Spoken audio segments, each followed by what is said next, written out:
Di hari ini kita akan melanjutkan kajian kitab Adabul Alim wal Muta'allim.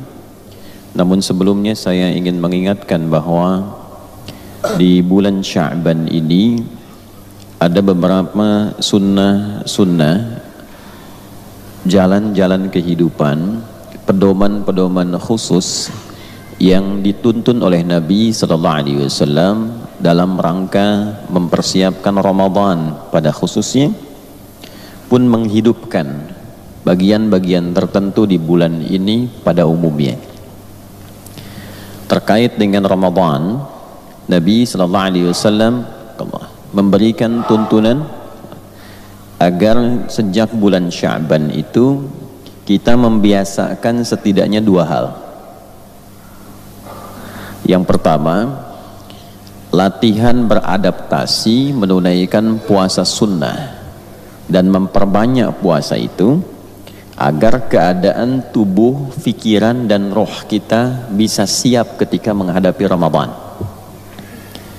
Tubuh, fikiran dan roh.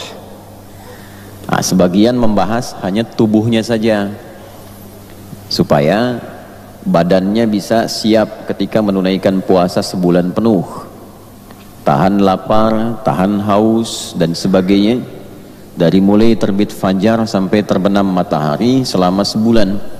Orang yang tidak terbiasa menunaikan puasa, nanti saat sampai ke bulan Ramadan dikhawatirkan nanti tidak siap, kaget fisiknya. Disinilah ada fiqih bagi mu'allaf misalnya, ada fiqih bagi anak-anak yang akan masuk pada fase baligh sehingga berlaku kewajiban puasa di tahun ini. Nah, maka latihannya itu sekarang Sya'ban. Itulah diantara sebabnya dalam beberapa hadis yang sahih Nabi sallallahu alaihi wasallam pernah disampaikan oleh Sayyidah Aisyah radhiyallahu taala anha, itu banyak sekali menunaikan puasa sunnah di bulan Sya'ban sebagai persiapan. Nah, ada juga yang penting ini untuk adaptasi fikiran, adaptasi rohiyah. Kalau rohiyah dilatihnya lewat ibadah, karena itu nanti ada ibadah-ibadah yang juga sangat ditekankan ditunaikan di bulan Sya'ban. Misalnya peningkatan ibadah salatnya, tilawah Al-Qur'annya. Ada hadis-hadis spesifik dan sahih tentang pertengahan bulan Sya'ban. Sungguh Allah subhanahu wa ta'ala menelisik sampai kedalaman hati setiap hamba di malam-malam pertengahan bulan Sya'ban itu. Maka orang-orang yang memohon ampunan kepada Allah berpeluang mendapat ampunan Allah subhanahu wa ta'ala, kecuali orang-orang yang masih ada sifat iri hati dalam jiwanya, permusuhan pada hatinya, itu sulit, berpotensi mendapatkan rahmat Allah subhanahu wa ta'ala. Maka meraih itu dengan meningkatkan ibadah, meningkatkan sholatnya, meningkatkan zikirnya. Silahkan dihidupkan dengan tahajud, dengan bacaan Al-Quran. Nah, itu latihan menghidupkan jiwa, sehingga nanti ketika masuk bulan Ramadan itu kan sebulan penuh maghfirah siang malamnya, sebulan penuh rahmat siang malamnya. Kalau rohnya tidak siap, nanti saat masuk Ramadan tidak terbiasa. Waktunya sholat, tidak sholat ya tidak. Baru sahur sudah nanya kapan buka, kan? Akhirnya jadwal disusun bukanya itu ya, jadwal buka, jadwal sahur. Al-Azhar jam berapa, menunya apa gitu kan. Nah, itikaf di sini fasilitasnya apa gitu. Jadi yang dikejar itu bukan penguatan rohiyahnya, yang dicari fasilitasnya. Nah, ini nanti tipe yang kedua. Yang ketiga itu, ini penting juga menyiapkan kurikulum. Kurikulum apa yang mau disiapkan saat Ramadan tiba nanti, targetnya apa? Khatamnya nanti bukan sekedar berapa kali. Misal kita siapkan khatam ini 2 kali, 3 kali. Misal saat yang bersamaan nanti ngajinya diperdalam. Tafsirnya mau surat apa yang sampai paham, hafalnya mau berapa juz selama Ramadan. Nah, penyiapannya sejak bulan Sya'ban. Nanti beberapa agenda itu kita siapkan. Misal agenda yang terkait dengan harta, Disiapkan nabung untuk bulan Ramadan. Jangan lihat berapa banyaknya. Yang penting ada persiapan ketika masuk ke bulan Ramadan, ada amalan harta yang bisa kita infakkan. Ya. Misal saya siapkan 30.000, setiap hari 1.000, setiap hari 1.000, bukan karena jumlahnya, tapi karena respon kita kepada tuntunan ayat yang mengajak untuk beramal dengan harta. Jelas ya? Baik. Kemudian siapkan apa lagi? Ada lagi kurikulum-kurikulum terkait dengan kegiatan-kegiatan harian. Salatnya, bacaannya, mau baca sirah apa, yang dipelajari sirah siapa. Nah, ini penting saya ungkap di awal, karena memang ayat tentang kewajiban menunaikan puasa Ramadan, Al-Baqarah ayat 183, itu turunnya saat bulan Sya'ban, bukan bulan Ramadan. Turunnya di bulan Sya'ban, di tahun kedua Hijrah. Mudah-mudahan suara saya tidak terlalu keras ya. Jelas suara saya? Ya, saya takut karena bayi nangis tuh karena saya terlampau keras suaranya. Mudah-mudahan baik insyaallah. Jadi turun di tahun kedua Hijrah, di bulan Sya'ban.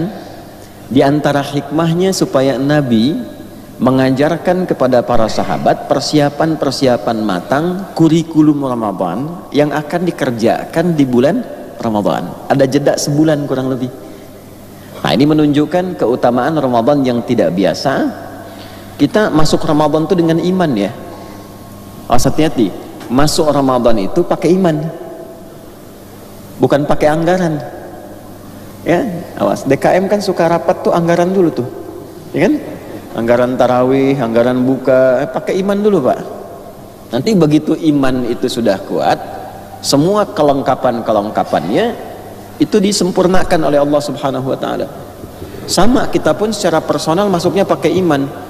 Karena itu panggilannya panggilan iman menunaikan puasa itu. Ya ayyuhalladzina amanu. Nah, semua kegiatan yang direspon pakai iman itu memberikan rasa aman pada diri kita. Tentram, nyaman, enak ya. Nah, itu perlu persiapan. Karena meresponnya pakai iman, imannya dilatih dulu sebelum masuk Ramadan supaya imannya siap. Nah, itu ada kurikulum, turunlah kemudian sebulan sebelumnya supaya Nabi SAW dipandu oleh Allah untuk menyampaikan kurikulum Ramadan, kegiatannya apa, aktivitasnya bagaimana, sehingga seluruh malam dan siangnya itu bisa efektif dijalani saat masuk ke bulan Ramadan.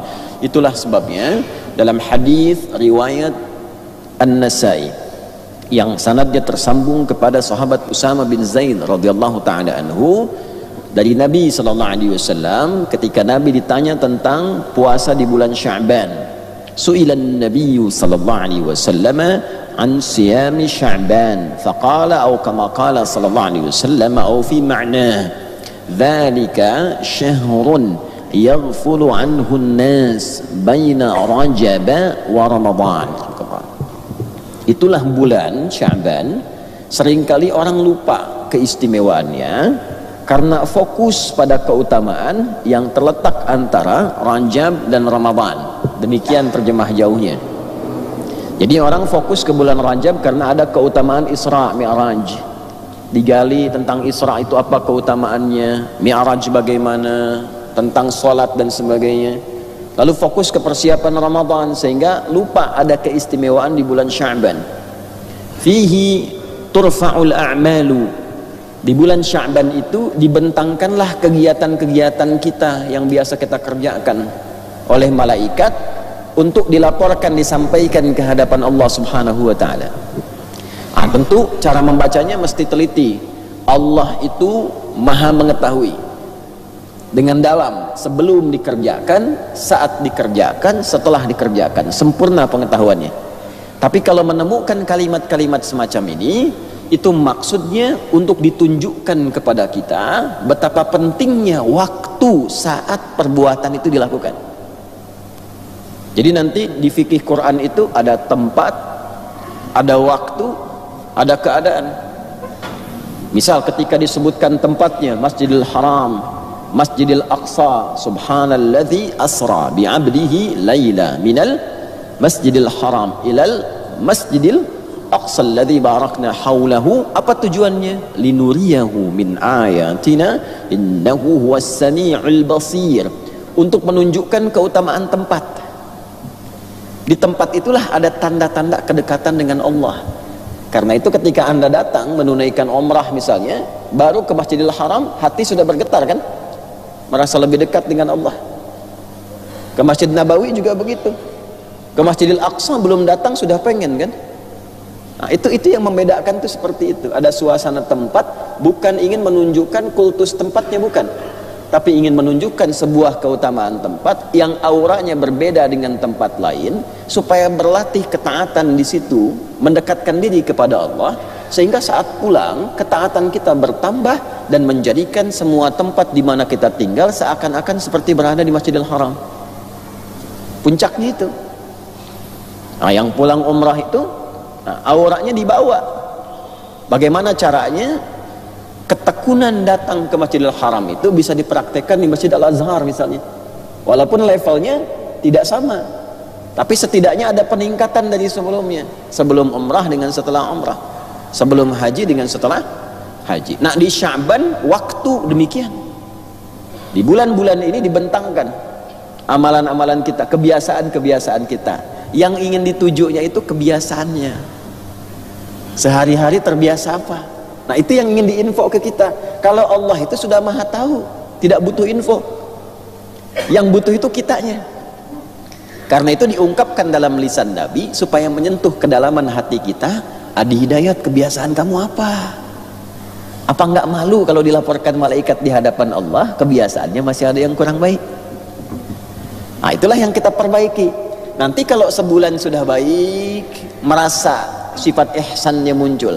An ta'budallaha ka'annaka tarahu fa illam takun tarahu fa innahu yarak. Engkau terbiasa menjadikan aktivitasmu sebagai ibadah. Nah, kan kebiasaan minum kan? Kebiasaan makan kan? Nah, pertanyaannya, minumnya jadi ibadah enggak? Nah, makannya jadi ibadah enggak? Berpakaiannya jadi ibadah enggak? Nah, teman-teman yang kerja ini, kerja belasan tahun, puluhan tahun, jadi ibadah enggak? Nah, itu kan dicatat. Nah, kemudian yang sudah ibadah tadi sholat kan? Nah, sholatnya merasa dilihat Allah enggak? Atau yang penting sholat? Yang penting gugur kewajiban? Sekarang naikkan levelnya. Bagaimana merasa dilihat oleh Allah, merasa khusyuk sholatnya, dilatih dulu. Nah, disampaikanlah info mendalam itu Sya'ban, sehingga kita berlatih kenikmatan ibadah, merasa punya Allah, merasa diperhatikan. Setelah siap keadaan rohiyahnya, punya kurikulum di akliyahnya, siap fisiknya, masuklah Ramadan dengan iman secara sempurna. Nah, itulah Sya'ban. Maka Nabi SAW mengatakan, saya ingin sekali ketika amal saya dibentangkan di hadapan Allah wa ana shaim. Wa uhibbu an yurfa amali wa ana shaimun. Oleh karena itu beliau banyak menunaikan puasa di bulan Sya'ban. Rahasianya karena puasalah yang mampu dengan cepat mengangkat amal-amal taat kita dengan tinggi dan mengoreksi amal-amal maksiat yang salah itu supaya ditekan dan tidak muncul kembali. Jadi kalau orang puasa itu ketaatannya meningkat, maksiatnya pasti ditekan. Ya, silahkan Anda cek deh. Orang sedang puasa itu nggak mau maksiat, minimal awalnya takut batal puasa. Pencuri bisa libur dulu tuh saat puasa itu. Ya, penipu, tukang gibah itu saat puasa bisa libur. Di mana kabar si fulan? Lagi puasa, nggak boleh. Puasa tuh.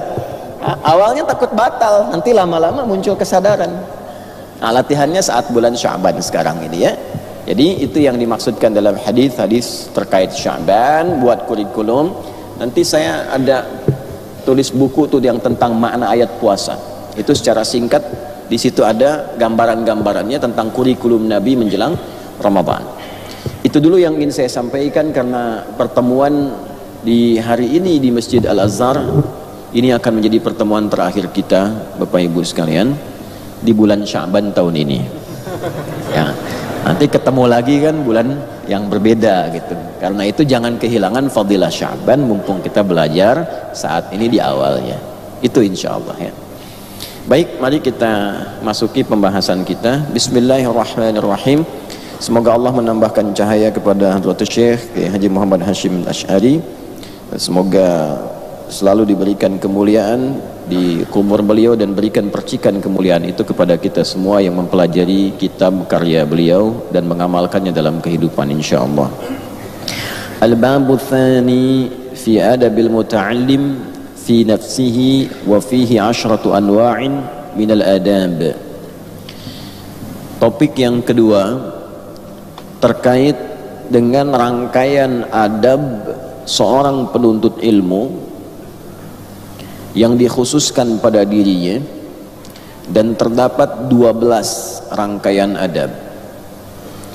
Jadi seorang penuntut ilmu, seperti bulan lalu kami pernah sampaikan, jika ilmunya ingin dipermudah oleh Allah untuk sampai kepada jiwanya, ke kolbunya, saya ingin tegaskan lagi ya, hakikat ilmu yang sempurna itu sampainya ke sini, ke kolbu, bukan ke sini. Kalau ke sini jadi fikiran, jadi perdebatan. Jadi ilmu yang dipelajari hanya untuk memenuhi kebutuhan akal dan fikiran, nanti keluarnya itu banyaknya diskusi, banyaknya berdebat, jidal, adu argumen, kadang adu sentimen, tapi tidak punya kemampuan mengamalkan dengan baik. Nah ini sampai di sini. Nah hakikatnya dalam Islam ilmu yang baik itu sampainya ke sini, ke dalam kalbu. Karena itu dulu para ulama kalau ditanya sudah hafal belum, hafal Quran kah, hafal hadis kah, hafal matan tertentu kah, mereka akan menjawab begini, hafiztu ala dhahri qalbi, bukan akli. Saya telah hafal, hafalan itu sudah sampai ke jiwa saya. Sehingga kalau sudah sampai ke kalbu, masuk ke jiwa takwa, ke nafas, dalam nafas itu ada takwa namanya. Quran surah ke-92 Asy-Syams ayat 7 sampai 10 itu.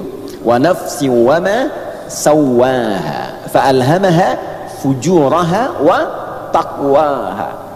Nah, di sini ada jiwa takwa. Jiwa takwa itu kumpulan semua sifat-sifat baik, namanya takwa. Ya, kenapa kita berlatih ibadah? Supaya jiwa takwanya hidup. Karena itu kita sholat itu untuk menghidupkan jiwa takwa. Dzalikal kitabu la raiba fi hudal lil muttaqin. Siapa muttaqin itu? Ayat 3-nya, alladzina yu'minuna bil ghaibi wa yuqimunas shalah. Jadi kita sholat itu supaya jiwa takwanya hidup. Nah kalau sudah hidup, sifat-sifat baiknya keluar, nanti yang buruk ditekan. Baik yang sifatnya fahsya, keburukan dari syahwat, yang jorok, yang kotor, pornografi, porno aksi, LGBT, macam-macam, itu ditekan oleh jiwa takwa. Yang muncul yang baiknya.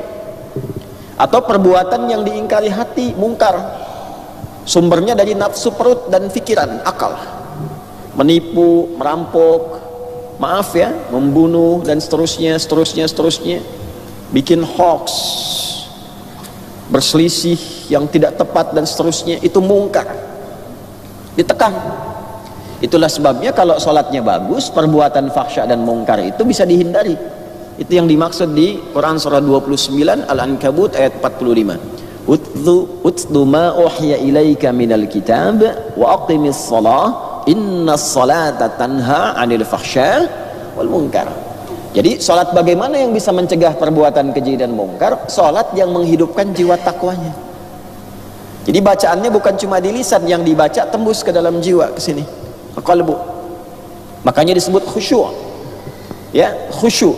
Hafidhu 'alas salawati was salatil wusta wa qumu lillahil qanitin. Qanitin itu orang khusyuk. Ya, qad aflahal mu'minun alladzina hum fi salatihim khashi'un. Itu puasa juga melatih supaya takwanya muncul, jiwa kebaikannya muncul.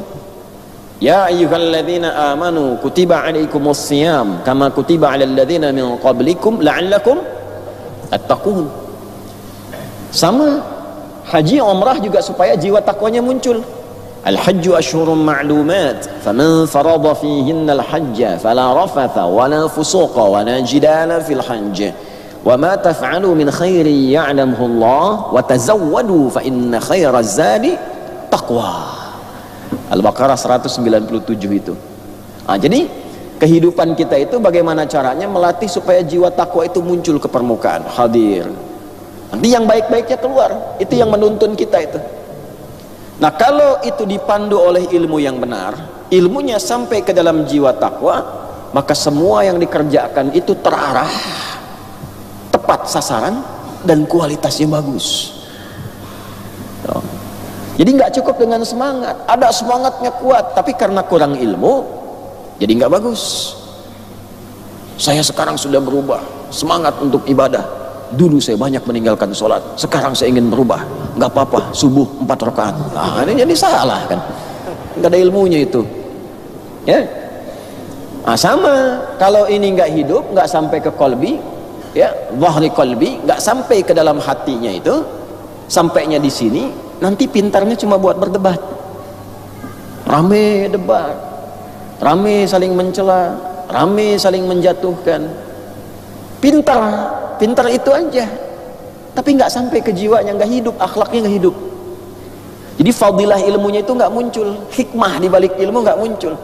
Padahal nanti sandingan ilmu itu hikmah, dan puncak ketinggian orang memahami Al-Quran, memahami sunnah Nabi itu nanti hikmah. Ya, kama arsalna fiikum rasulan minkum yatlu alaikum ayatina wa yuzakkikum qalbu wa yu'allimukumul kitaba wal hikmah wa yu'allimukum ma lam takunu ta'lamun. Kalau sudah dapat hikmah, yang nggak tahu itu dipercepat oleh Allah supaya bisa tahu. Ini sampai sini. Makanya kadang ngaji hikam itu penting juga. Ya, tapi harus disandarkan juga dengan kekuatan Al-Quran, kekuatan hadis, supaya hidup jiwanya. Al-Imam Syafi'i rahimahullahu ta'ala, ketika beliau berkonsultasi pada gurunya Al-Imam Waqi' rahimahullahu ta'ala, maka berkata, syakautu waqi'an an su'i hifdhi fanasahani an atruka al-ma'asi faqala al-ilmu nurun wa nurullahi la yunzalu ila al-'asi. Aku mengadukan kurang bagusnya hafalanku kepada guruku Imam Waqi'. Saya pernah sampaikan, ya, kurang bagusnya hafalan Imam Syafi'i itu seperti apa sih gitu. Ya, mungkin beda titik dikit, koma dikit gitu kan. Ya, kalau kita kan jauh. Ya, terus tanya ke Imam Waqi', tipsnya bagaimana? Kata Imam Waqi', ilmu itu cahaya, dan cahaya Allah tidak akan diturunkan kepada pelaku maksiat. Maksiat itu kan adanya di sini sumbernya, di fujur, jiwa buruknya, ya, lewatin nafas, keluar perbuatan su. Itu di Quran surah 12 Yusuf ayat 53. Wa ma ubarni'u nafsi innan nafsa la'ammaratun bisu illa man rahima rabbi. Itu kalau banyak maksiat, banyak pikiran terganggu, susah nangkap ilmu. Ya, apalagi hikmah. Jadi kalaupun orang merasa pintar, kurang adab, banyak informasi tapi adab kurang, nggak sampai ke sini, hikmah nggak masuk. Jadi ilmunya nggak jadi cahaya, malah berkurang nanti keutamaannya, satu berkurang. Nah, itulah sebabnya untuk melatih supaya hati ini siap menerima ilmu, pikiran ini lapang menerima ilmu, fisik kita bisa ditundukkan menerima ilmu, maka dilatihlah dengan adab-adab terlebih dahulu supaya ilmu itu mudah diterima, mudah dipahami, dan mudah diamalkan. Latihannya nanti ada latihan terkait qalbu, latihan terkait aklu, dan latihan terkait jismu. Jadi ada latihan mengondisikan hati, latihan melatih pikiran akal, latihan melatih fisik. Nanti semua runtut. Bagaimana mengondisikan hati supaya siap menerima ilmu, bagaimana melatih pikiran supaya jernih, mengkonstruksikan, bahasa kerennya tuh, mengkonstruksikan setiap dalil supaya benar ditempatkan. Jadi bukan pandai berdalil, tapi paham dalil ini kesini maksudnya, penggunaannya begini. Bila ada perbedaan-perbedaan, oh ini maksudnya. Kenapa ini kelihatan beda? Oh, ini sejarahnya begini, turunnya begini, petunjuknya begini, cara mengamalkannya begini, runtutan petunjuk nabinya begini, sahabat memahaminya begini, dipraktekannya seperti ini. Nah, nanti cara mempraktekannya dengan jism, tubuh kita ini. Nah, makanya kalau sudah hatinya itu bersih, pikirannya bagus, orang cara masuk ke majelis ilmu pun akan berbeda. Al-Imam Nawawi rahimahullahu ta'ala itu merinci adab-adab sampai ke fisik, cara masuk. Kalau sudah penuh tiba-tiba mau masuk itu bagaimana, kalau masih ada yang kosong kelihatan ada yang baru masuk, bagaimana yang kosong. Apakah tiba-tiba masuk langsung ngasih kabar, nyalamin syekhnya, Assalamualaikum syekh, gitu kan, lagi ceramah misalnya kan, atau bagaimana gitu kan. Nah, itu ada adabnya sampai begitu. Ada kitabnya namanya At-Tibyan fi Adab Hamalatil Quran. Tak mau ngaji Quran, mau menghafal Quran pun ada adabnya.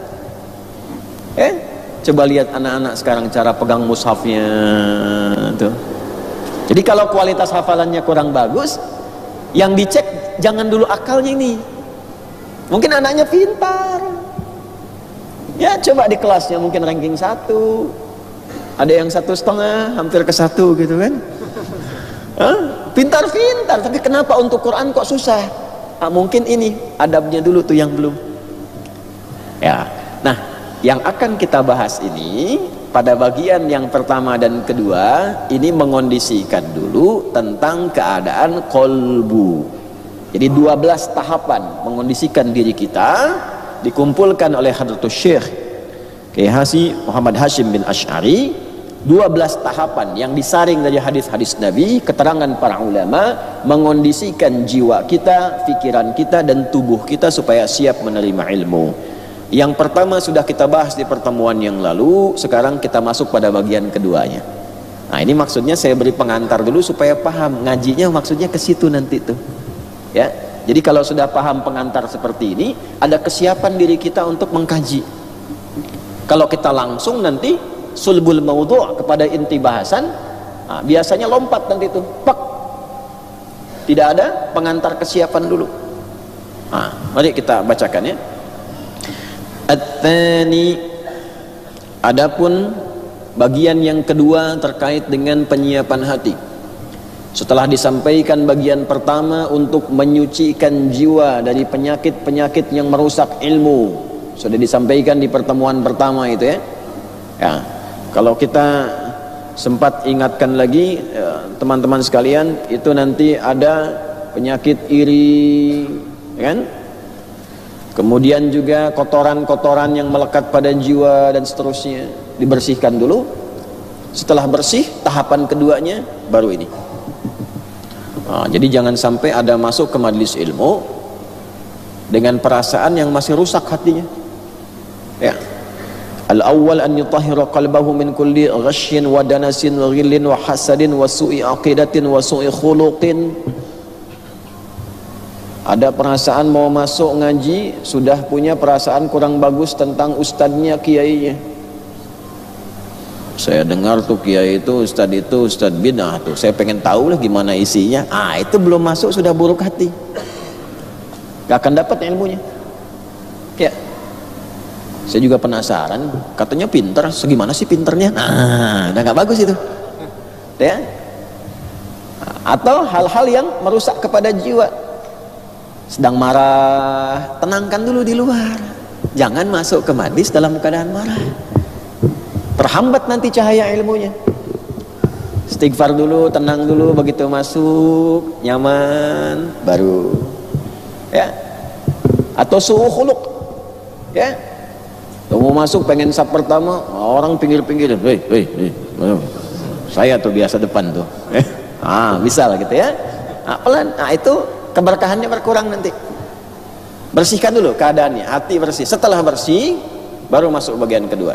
Saya percepat ini, mohon maaf, karena ada beberapa wajah yang mungkin baru bergabung. Nanti dilihat yang pertemuan sebelumnya, supaya lebih detail. Tadi saya simpulkan sedikit untuk mengantarkan pada bagian kedua. Ats-tsani an yuhsinan niyyah fi talabil ilmi bi an yaqsida atau yaqsuda, bisa qasada yaqsidu, qasada yaqsudu bisa ya. bi an yaqsida wajhallahi azza wa jalla wal amala bihi wa ihya asy-syari'ati wa tanwira qalbihi wa tahliyat batinihi wa taqarrub minallahi ta'ala. Ats-tsani, yang kedua, an yuhsinan niyyah fi talabil ilmi. Hendaknya seorang penuntut ilmu itu kalau ingin dimudahkan belajarnya, cepat bisa menangkap ilmunya, cepat paham, mudah mengamalkannya, hendaklah ia memperbaiki, membaguskan niatnya dalam menuntut ilmu. Niat. Wah, ini standar Nabi ini. Standar dalam semua kegiatan itu yang pertama niat. Dan niat itu kalau ingin bagus, hatinya mesti bersih dulu. Makanya ini diantara kejeniusan Mbah Hashim itu menempatkan bersih hati dulu sebelum berniat. Sebab kalaupun antum niat tapi hatinya masih kotor, rusak juga. Ini sholat kan pakai niat kan? Ya kan? Kata Imam Syafi'i, bersamaan dengan takbir hatinya berniat kan? Ya kan? Begitu anda berniat saya menunaikan sholat subuh misalnya berjamaah, tapi hatinya masih kotor, pengen dilihat orang karena pimpinannya ikut sholat, maka bawahannya ikut juga supaya pimpinan tahu. Kalau bahasa apa Jermannya itu hoyong kapunten ya, pengen kenilai, pengen ketahuan. Bos kemana? Subuhan di mana? Al-Azhar jamaah. Saya juga ke sana. Supaya bos tahu. Atau begitu, pengen ketahuan sama pasangan, sama tunangan, ya, update nih, ya, yang udah subuh belum, ya kan, ceklik, aku di Al-Azhar nih, wah, ya, ayo, tuh, bisa. Nah itu hati belum siap, walaupun dia berniat. Nah, nanti oleh Al-Quran disoal, fawailul lil musallin alladzina hum an salatihim sahun. Kok bisa lalai, kenapa? Alladzina hum yuraun. Yura itu riya, riya itu pengen dilihat makhluk. Ada ingin dilihat Khaliq, ada ingin dilihat makhluk. Kalau ingin dilihat Khaliq namanya ihsan, orangnya muhsin. Salatnya ingin dilihat oleh Allah saja, ingin dievaluasi oleh Allah saja, ingin mendapatkan kekhusyuan menghadap kepada Allah saja. Itu ihsan namanya. Ya, di hadis Muslim nomor hadis yang ke-8 itu tadi saya bacakan. Imam An-Nawawi menjadikan hadis ini itu bagian nanti yang kedua di Al-Arba'in itu. Ya, an ta'budallaha ka'annaka tarahu fa in lam takun tarahu fa innahu yarak. Tapi kalau ingin kelihatan manusia namanya riya. Itu masalah. Masalah nih orang salat, kata Allah ya, fawailul lil musallin alladzina hum an salatihim sahun. Ada lalai. Kenapa pakai alladzina? Bukan hanya makmum, imam bisa terkontaminasi itu. Bisa. Ya, maghribnya bagus bacaan. Komen pertama, Masya Allah Ustaz, kalau Ustaz mimamin hati saya terasa khusyuk sekali. Wah, setan nangkep tuh. Tis. Begitu Isa dia bisikin tuh, ekornya naikin dikit gelombang ininya tuh, ya, naik tuh. Jadi walaupun berniat tapi hatinya masih kurang bersih, kurang bagus, nanti niatnya tidak akan sempurna, nggak 100%. Mungkin 100 agak susah, minimal lah di atas 50 supaya frekuensi khusyuknya itu lebih tinggi daripada abainya. Nah, oleh karena itu niat ini menjadi bagian pertama yang ditempatkan dalam beramal setelah bersih dulu keadaannya. An yutahhira qalbahu, setelah bersih, suci, kemudian berniat. Di niat inilah ditentukan orientasi amal. Ini kosong nih misalnya. Ini misal saja, misal kosong gelas ini. Udah bersih. Ini ilustrasi ya. Ini kalau belum dibersihkan Pak, Bu, Ibu kelihatan ya di belakang. Kalau belum dibersihkan, anggap nggak ada air lah, kotor misalnya. Anda mau masukkan apa saja, kan jadi kotor. Walaupun tempatnya ada. Tapi kalau kita sudah bersihkan, bersih, bening, lalu kita berniat mau minum, tinggal diarahkan, diisinya mau pakai apa. Nah, niat itulah yang mengarahkan kita untuk mengisi gelas ini. air bening jadi, teh manis belum datang. Enggak contoh maaf, contoh saja ini ya.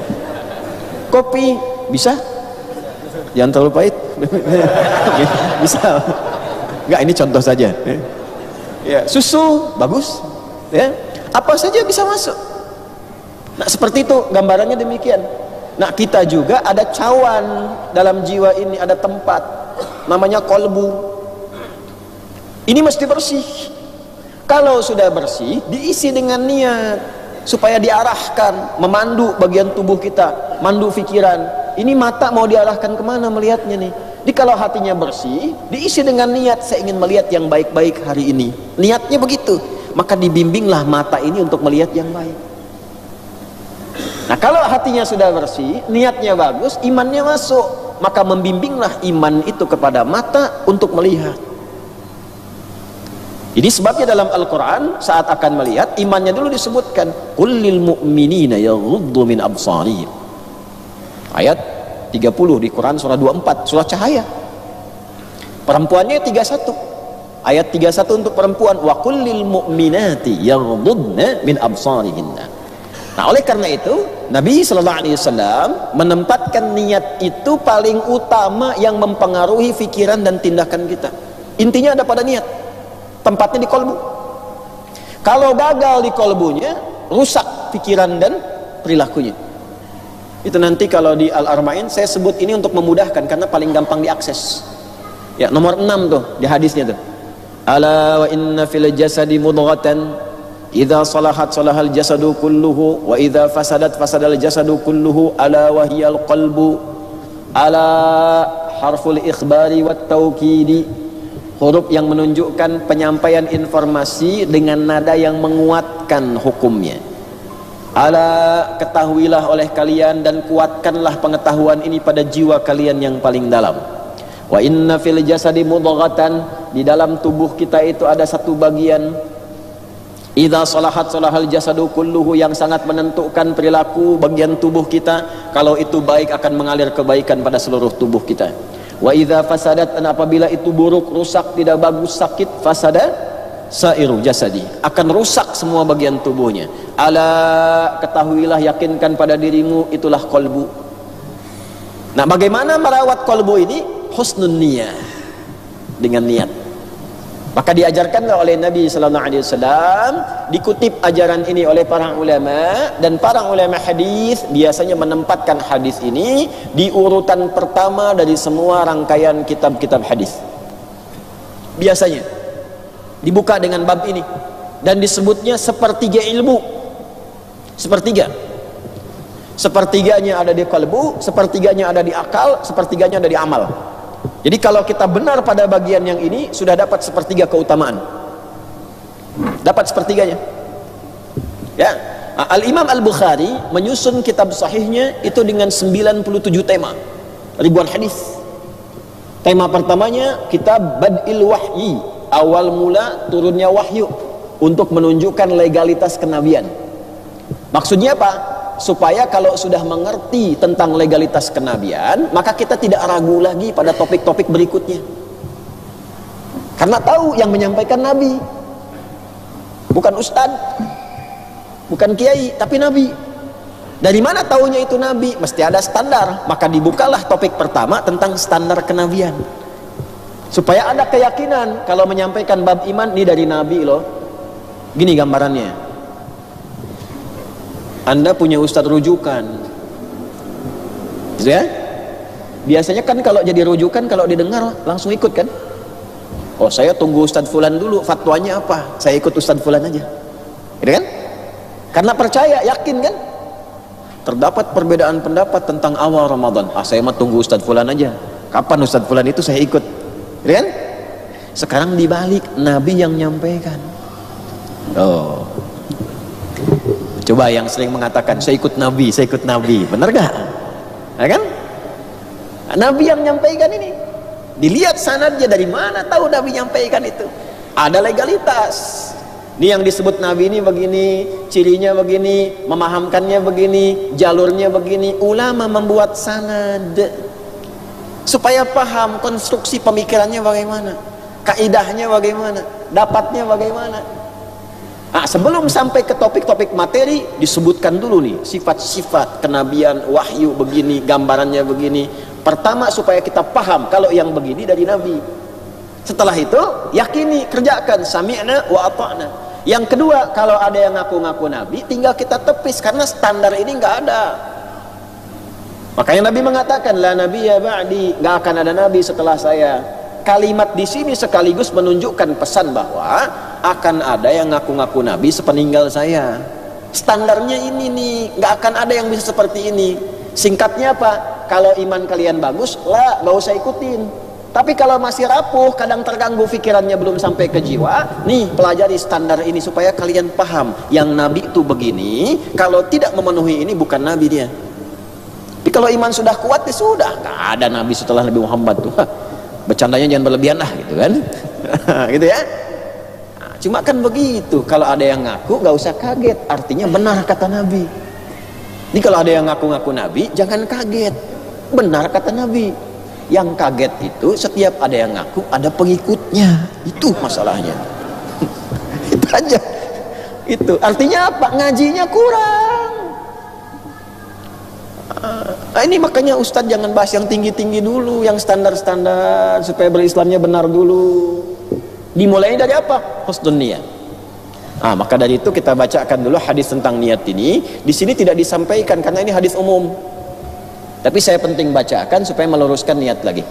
Ya, sekaligus kita ijazahkan juga supaya tersambung dengan sanad sampai kemudian dengan matannya sekaligus. Qala al-Imam al-Bukhari wal Hafidh rahimahullah taala,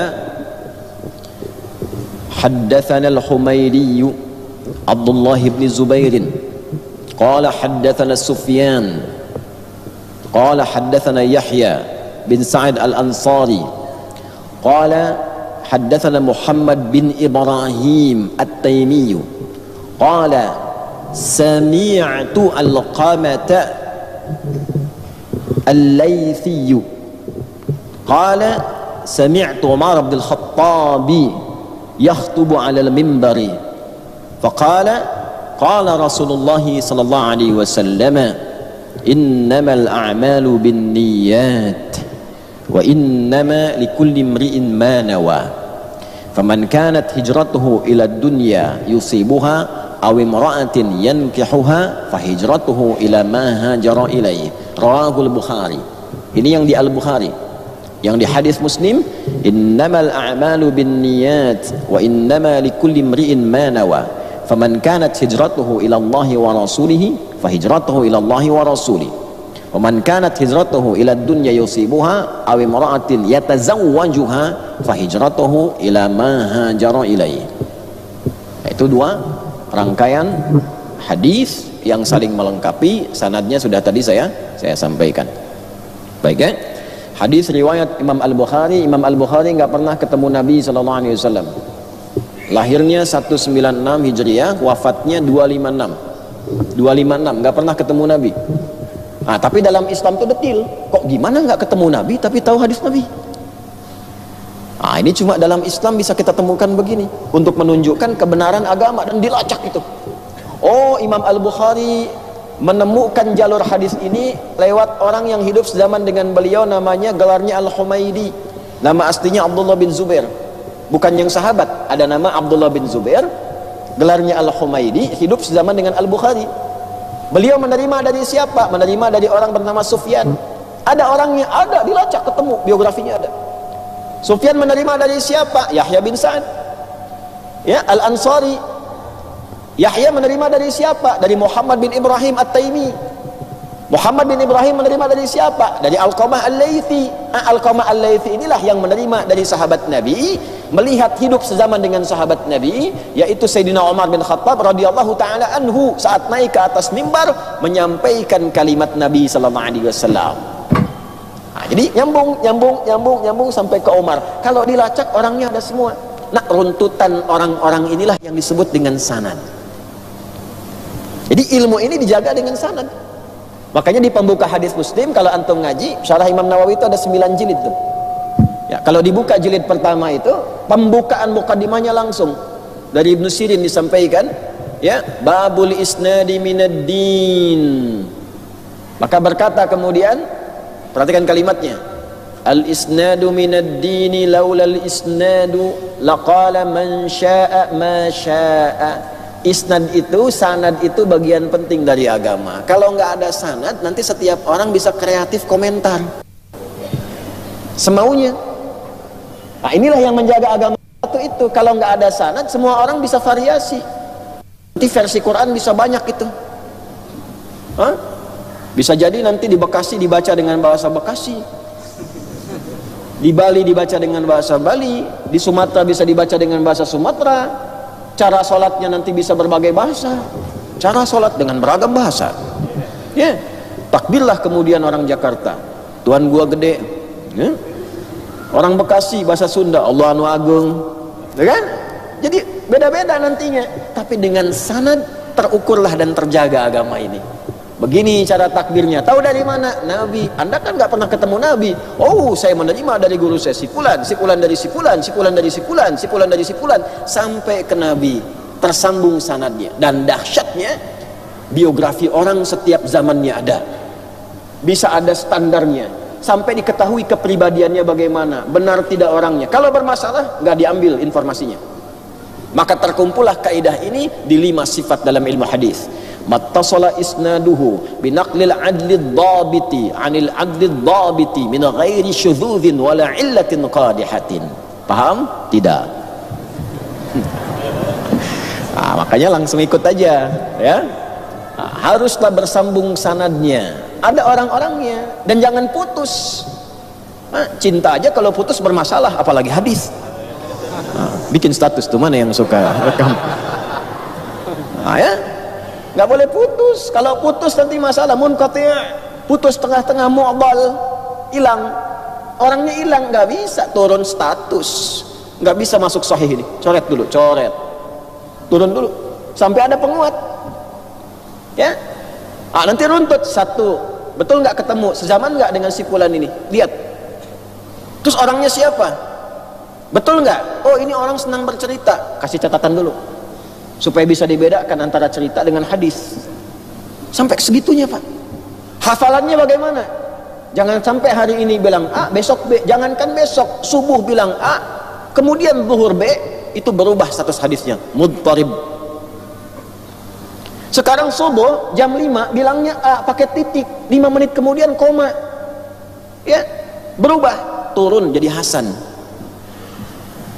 Gitu, hadis itu nggak mudah, Pak. Nah, kita belajar tuh sampai begitu teliti kualitasnya, itu belum kepaham, belum memahami, baru sanad. Itu belum sampai ke matan. Nanti kalau sudah nyampe matan, dipelajari maksudnya kemana hadis ini, telusuri. Jadi nggak bisa begini, baca terjemah ini langsung hukumnya begini, tidak begitu.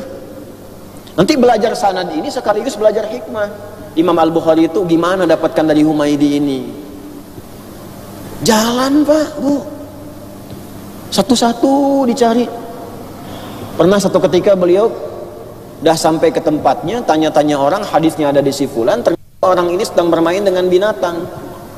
Ada yang menyebutkan ayam, ada yang menyebutkan mau ngasih makan. Dan kawan nggak dikasih makan, ditinggalkan, balik kanan Imam Al-Bukhari. Balik.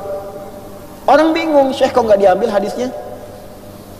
Dia sama hewan aja bisa menipu, apalagi sama hadis Nabi, katanya. Sebegitunya agama ini dijaga. Maksudnya begini, boleh jadi informasi dia benar, tapi nanti ada fitnah dalam agama. Oh, pantas orang Islamnya begitu, hadisnya aja diriwayatkan oleh orang penipu. Nanti begitu. Makanya nanti ada 3M. Ya, mau Covid mau tidak, 3M tuh dalam ilmu hadis itu. Ya, 3M. Ada munkar, ada matruk, ada maudhu'. Itu beda. Nanti turun kualitas ini, ulama sudah punya nilai. Kalau orangnya ada tapi bermasalah, cek lagi yang lain ada nggak yang diriwayatkan oleh orang tidak bermasalah. Nanti ditempatkan di bab apa? Ini turun status dari sahih ke dhaif, dhaifnya dipecah lagi, dhaifnya dikit nih, dikit aja. Nggak memengaruhi kualitas informasi karena ada penguatnya, turun dikit. Tempatkannya di mana? Ditempatkan. Oh, ini nggak boleh dipakai di bab akidah, ini nggak bisa dipakai di bab ibadah, harus sempurna 100% orangnya benar, sanadnya tersambung. Tapi kalau bagus informasinya, lemah dari periwayat, tapi masih ada penguat, fadhail boleh. Dalam amalan-amalan keutamaan biasa boleh, akhlak boleh. Jadi jangan disimpulkan kalau dhaif jangan diambil, nggak begitu. Itu belum belajar namanya. Halo? Gitu ya? Nah, itu begitu, jangan dikit-dikit dhaif. Nah, pecimu dhaif tuh. Lemah pecinya gitu. Gitu gambarannya tuh, ya. Nah, nanti terkait niat ini kita bacakan. Innamal a'malu innama adatul hasri li hasril hukmi 'alal madluli. Innama itu adat hasar membatasi hukum, untuk membatasi hukum pada yang ditunjukkan dalam informasi itu. Al-a'malu jam'u amalin, jamak dari kata amal, artinya menunjuk pada perbuatan. Apa bedanya? Mal farqu bainal amali wal fi'li? Ada amal, ada fa'al. Apa bedanya? Bedanya Ustadz, kalau amalun pakai ain, mim dan lam, fa'alun pakai fa'in dan lam. Betul. Nanti ada kitab yang suka baca kitab namanya Al-Furuq Al-Lughawiyah karangan Abu Hilal Al-Askari, untuk membedakan kata-kata yang kelihatan maknanya mirip tapi sebetulnya ada penekanan di balik makna. Kalau amal itu pekerjaan yang akan dievaluasi, dikoreksi dan dipertanggungjawabkan. Bahasa agamanya singkatnya dihisab. Pakai amal. Jelas? Karena itu perbuatan kita umumnya di Al-Quran disebut dengan menggunakan amal. Amila ya'malu. فَمَنْ يَعْمَلْ مِثْقَالَ ذَرَّةٍ خَيْرًا يَرَهُ وَمَنْ يَعْمَلْ مِثْقَالَ ذَرَّةٍ شَرًّا يَرَهُ. Sekecil apapun akan ditampakkan, dikoreksi, dihisab. Karena itu amal kita mesti benar, mesti Allah ridha. Amal yang benar diridhai Allah disebut saleh. Makanya ada amal saleh. Wal 'asr innal insana lafi khusr illa alladhina amanu wa 'amilus shalihat. Demi waktu kesempatan hidup yang Allah berikan pada manusia, banyak manusia merasa sibuk tapi cenderung rugi. Al-insan itu manusia sibuk. Banyak manusia merasa sibuk tapi cenderung rugi karena tak mampu memanfaatkan waktu. Illal ladzina amanu, kecuali orang beriman. Orang beriman itu bukan dilarang sibuk, silahkan sibuk, tapi kesibukannya berkualitas. Beriman tidak? Beriman. Kalau beriman, buktikan imanmu. Bagaimana membuktikan iman itu? Dengan kualitas amal. Di orang beriman tuh amalnya berkualitas. Illal ladzina amanu wa 'amilus shalihat. Kalau memang benar beriman, amalnya pasti soleh. Kalau belum soleh, ada yang belum benar dalam imannya, belum kuat itu. Bicaranya soleh gak? Menatapnya soleh gak? Dengarnya soleh gak? Baru kita bicara yang lain. Menjadi suami soleh, istri solehah, anak yang soleh. Tata dulu fisik kita ini soleh semua dengan iman. Makanya sekali lagi dengan iman. Sekali lagi dengan apa? Iman. Nah, ini kelihatan sederhana tapi dalam. Dulu orang-orang beriman ketika mengatakan beriman, itu membuktikan iman mereka dengan terjadinya perubahan baik pada perilakunya. Makanya ketika jahiliyah itu belum beriman, saat beriman tiba-tiba berubah jadi khairu ummah. Innamal a'malu. Nah, semua perbuatan kita itu kalau ingin baik, ingin bagus, dikelola oleh iman yang benar, bin niyat, tergantung kepada niatnya.